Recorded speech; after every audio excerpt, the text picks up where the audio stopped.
we have brought together the experts in all of these areas that touch most directly on student wellness. Although on this campus, all the faculty and staff know that we all share a little piece of that, and we work together to support that and to empower our students to take good care of themselves. Dr. Marianne Sullivan, who has brought us through so much in the past 18 months, coming up on 2 years, we'll start with Dr. Sullivan and move on from there. Hi, good afternoon and welcome. It's a pleasure to be here talking with all of you and with my colleagues to talk specifically about student health and wellness at the University of Massachusetts, Dartmouth.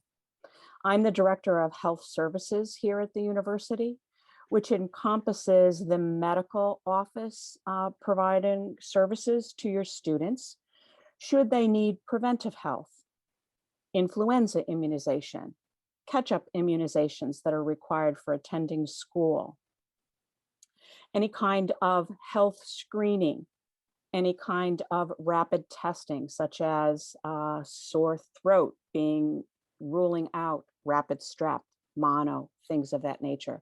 So if you think of us as offering the services of a physician or a healthcare provider's office right on campus for your students, that's the service that we provide. I want to mention that we work very collaboratively with my colleagues across campus, whether it's in the fitness center or whether it's in religious and spiritual life or the counseling center, to ensure the entire holistic health and wellness of all of our students. So we work very collaboratively together. Another big important thing for you all to encourage your students, if they have not done so already, is to get in that required paperwork that Health Services has been sending them messages about. The deadline for uploading all of their immunization requirements, filling out their health history online in their health portal. We have an electronic health record here in Health Services, and all of that information gets directly uploaded into their health record. They also need to complete a tuberculosis screening form. And of course, it's probably been mentioned earlier in the day, we are requiring all students who are attending campus this fall in person in any capacity to be fully vaccinated against COVID. So those immunization requirements need to be uploaded as well. Our providers in our office, we are a fully staffed nurse practitioner provider office providing full services, including prescriptive privileges to local pharmacies so that students who are in need of medication management can have that done through our office. We do have a lab, as I mentioned, point of care testing that can be done. We also use the reference lab of Quest, and we have diagnostic capabilities of X-ray and other diagnostic tests at local healthcare provider offices within a short distance of campus. So your students are well cared for here on campus.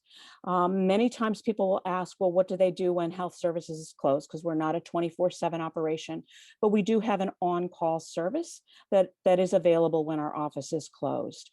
And that information is available to the students on our website. It's also posted at Health Services and at various areas. We do bill insurance for students who visit Health Services for those services. And so that is the requirement that everybody attending a university in Massachusetts has to have a minimum insurance requirement.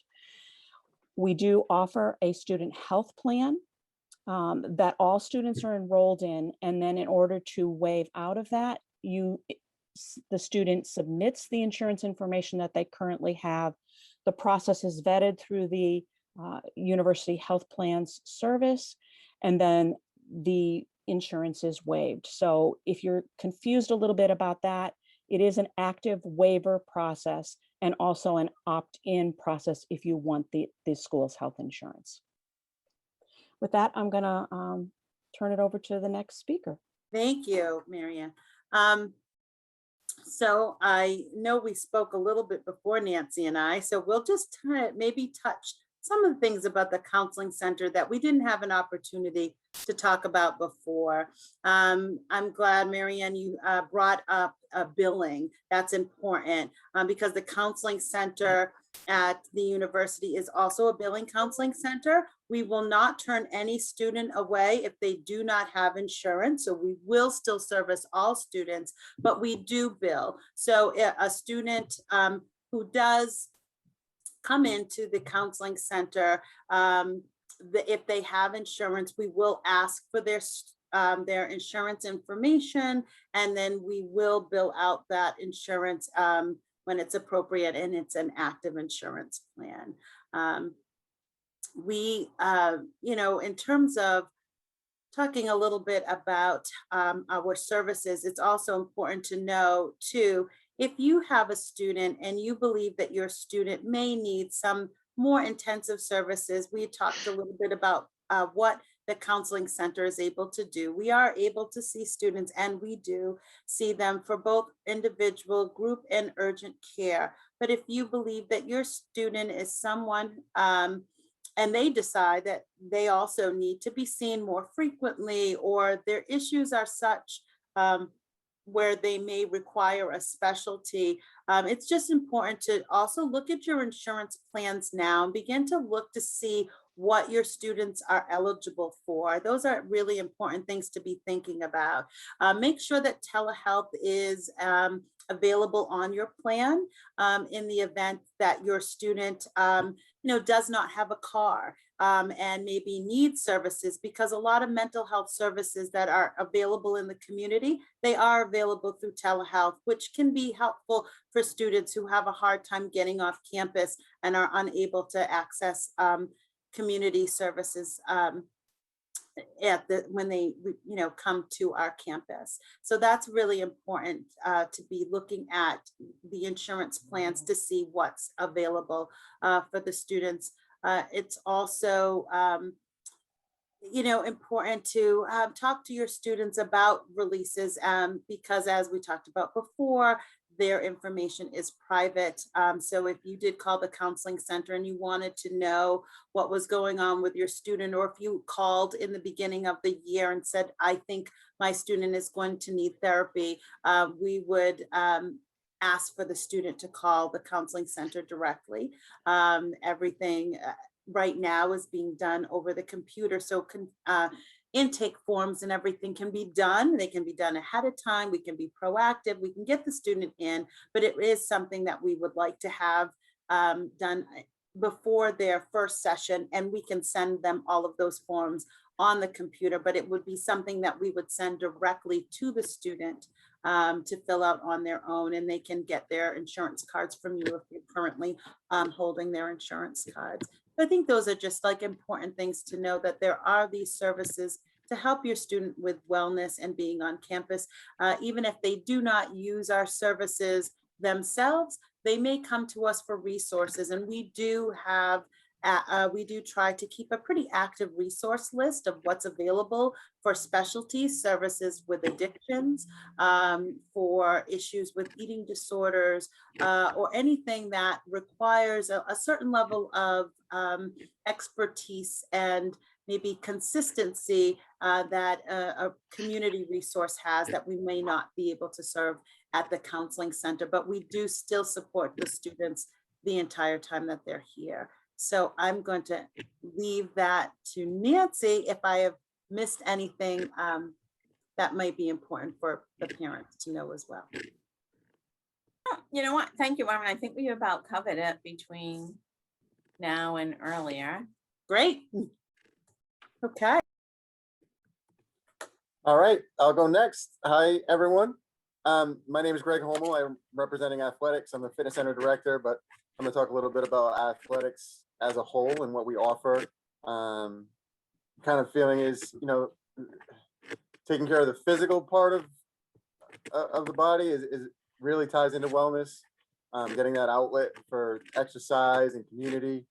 So some of the offerings that we have start off with, we have 19 Ncaa intercollegiate sports. So there's quite a few offerings there covering all 3 seasons throughout the year, spring, winter, and fall sports. We have an 18,000 square foot fitness center that is open 105 hours a week. During the semester, in the fall semester, I think the only day we close is Thanksgiving Day. So we're open every day that, you know, your students are with us to support them. Inside the fitness center, we try to keep up with industry standard with what people find in health clubs. It's going to look the same. We have group exercise offerings, 25 to 30 hours a week. That includes Pilates and yoga and some step classes, some HIIT classes. We're constantly evaluating what the needs are. If there's a class that students want, we look to adding it. We have spinning, as well as intramurals and club sports. Athletics, just this year, we're taking on club sports. It used to belong somewhere else on campus. So we're in the process right now of hiring our very first club and intramural sport coordinator. So there's going to be many additional offerings in the club sports and intramural range.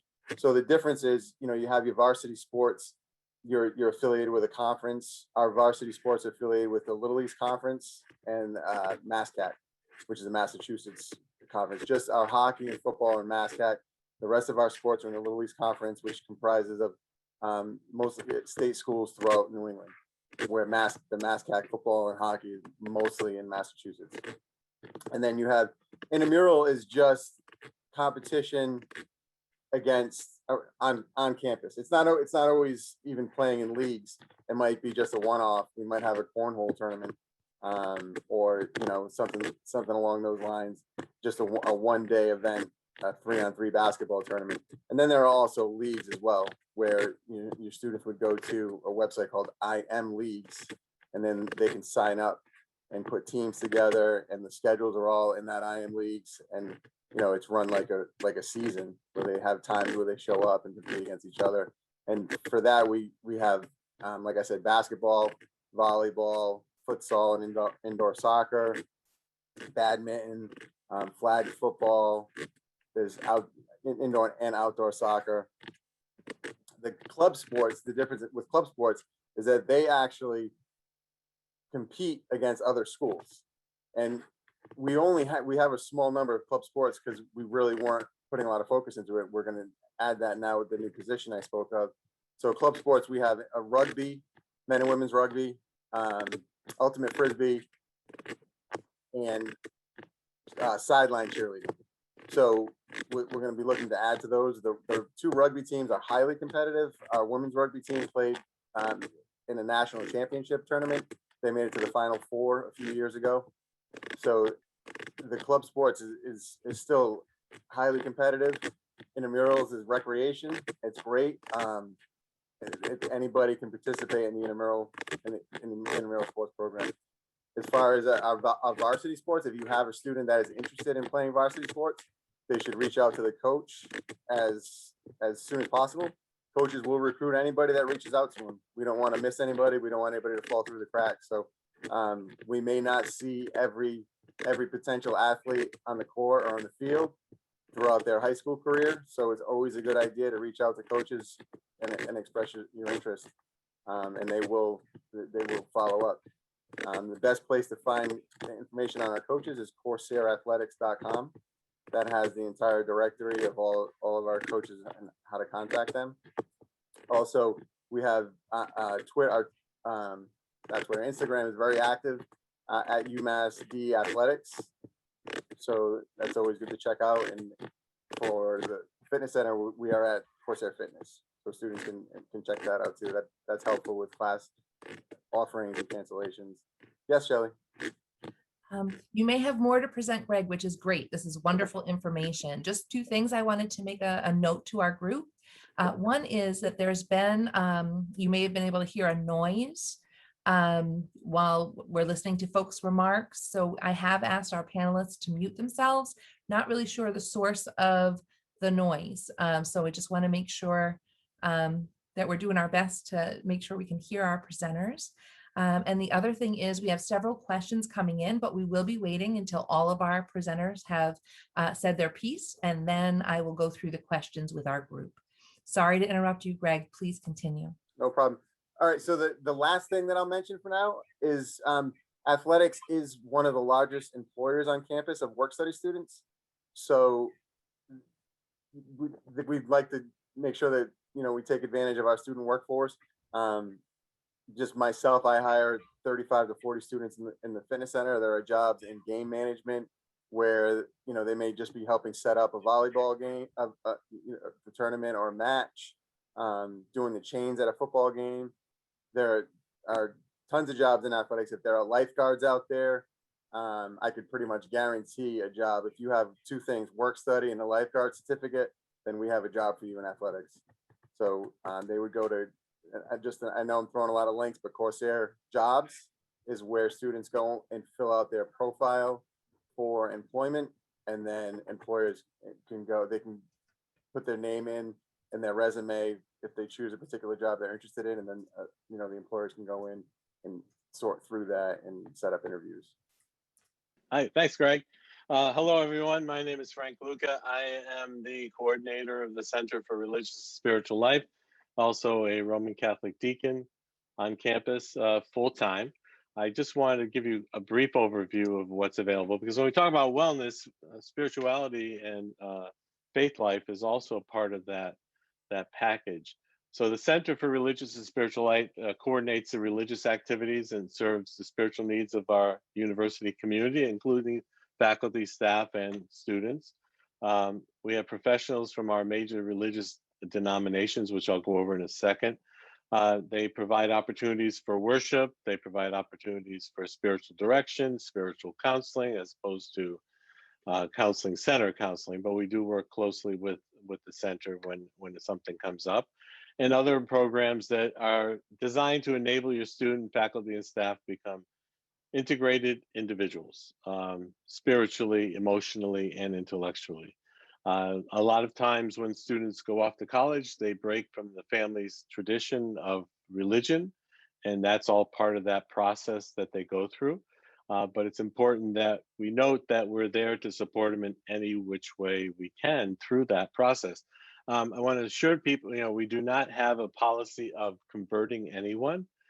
So you're not going to find, you know, the student being moved over to another faith group other than the one you may already have.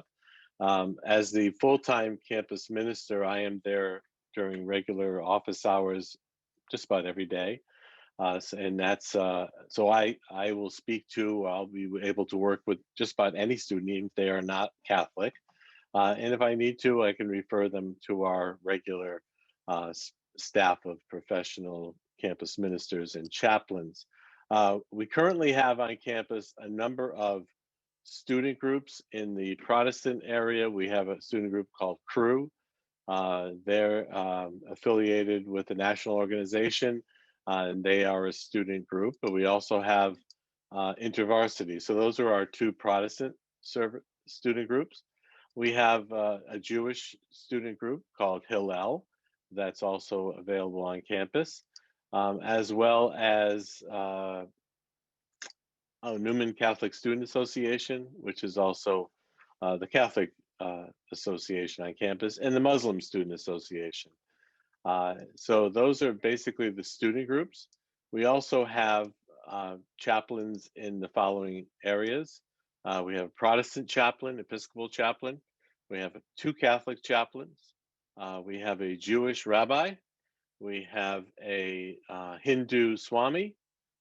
We are currently replacing or looking for a replacement for our imam, our Muslim chaplain, who's not going to be joining us this year, but we'll be looking to fill that position shortly.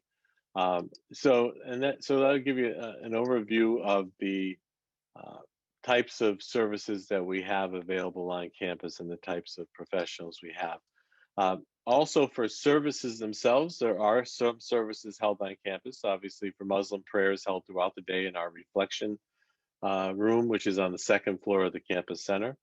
Most of the larger services, Catholic services, Protestant services, may be held off campus, but when they are, we generally will be providing shuttles or Uber rides to the local parishes. The example, my parish, Catholic parish, is St. Mary's, which is not far from the university, and we will have transportation available to students who don't have transportation to our facility.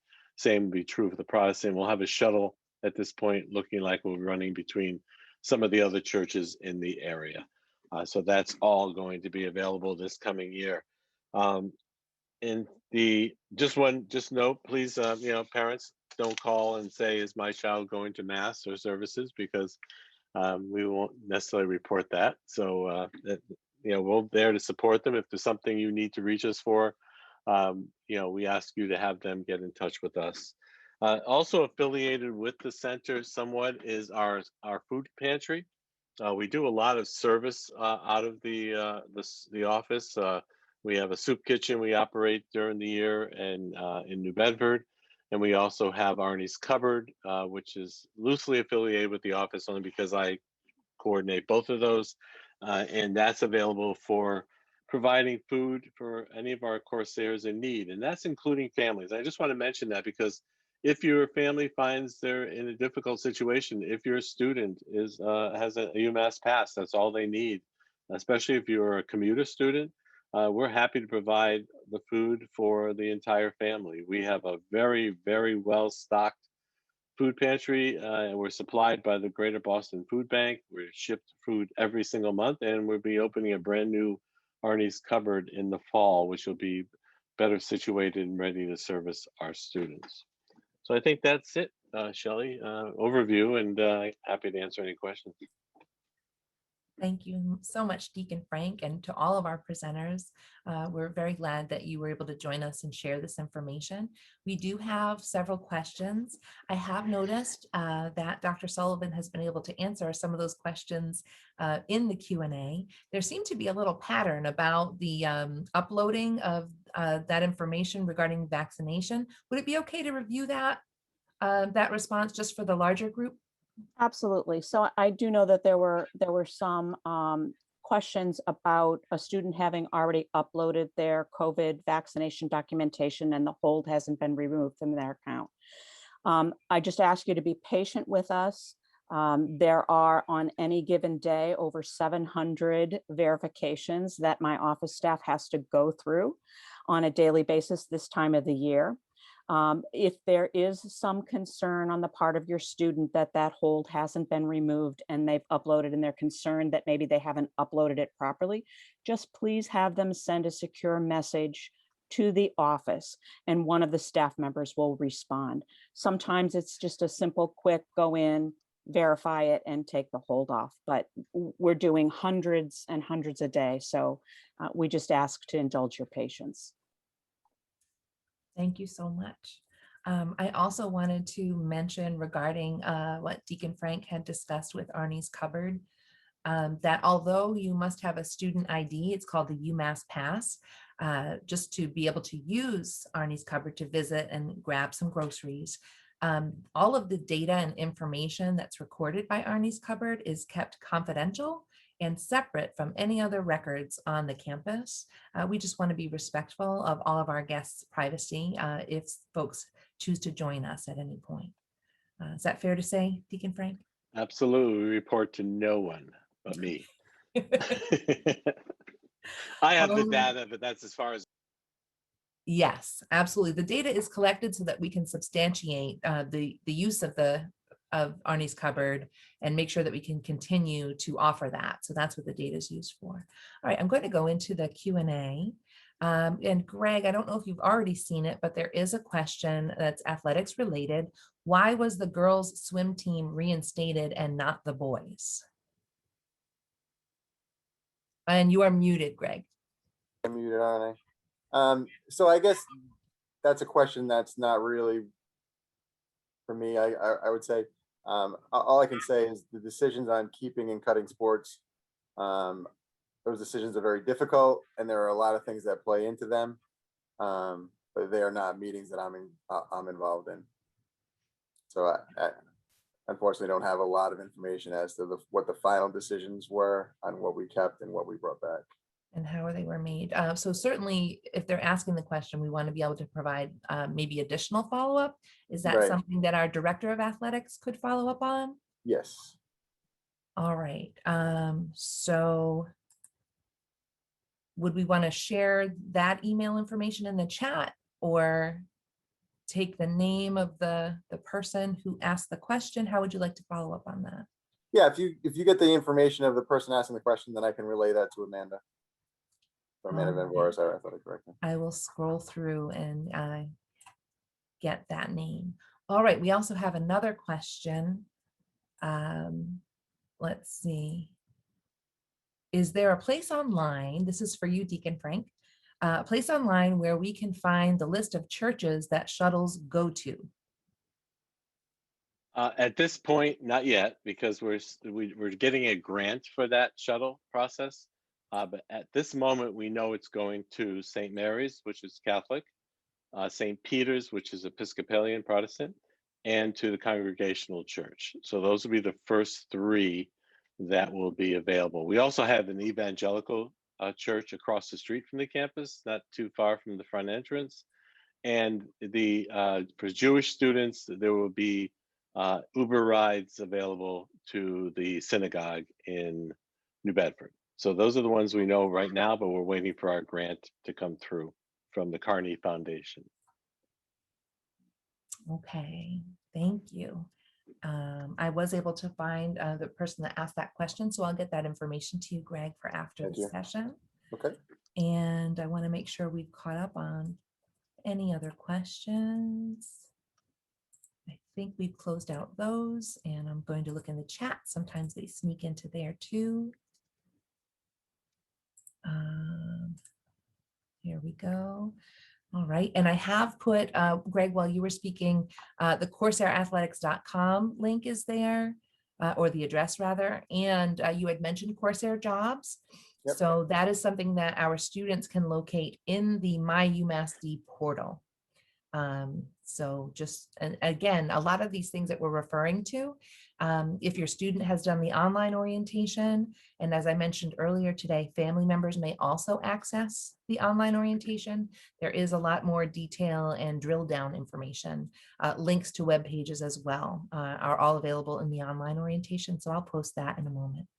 But what I'd like to do next is thank all of our presenters today. Are there any last words or any pieces that we missed that you'd like to add in really quickly before we bring some closure to this session? I'd just like to say welcome, and we look forward to welcoming your students on campus this fall.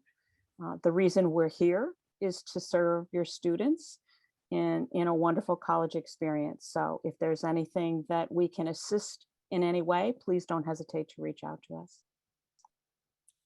And I'd just like to echo that and just say, you know, I mentioned the kind of, we try to promote a sense of community in athletics, not only through the fitness center, but just, you know, with our programs, our varsity programs, encourage your students to get out, come to games. There are games almost every day throughout the year, whether, you know, catch a basketball game, a football game, a hockey game, a softball game. They're all free. They just need to bring their student ID to get in to football and basketball. Everything else in hockey and everything else is just, you know, show up and watch a game. You can stay for an inning. You can, you know, stay for the whole game. It's just a good place to meet friends and, you know, de-stress a little bit and, you know, have some fun watching a game. Okay, all right. So once again, thank you to all of our presenters on student wellness.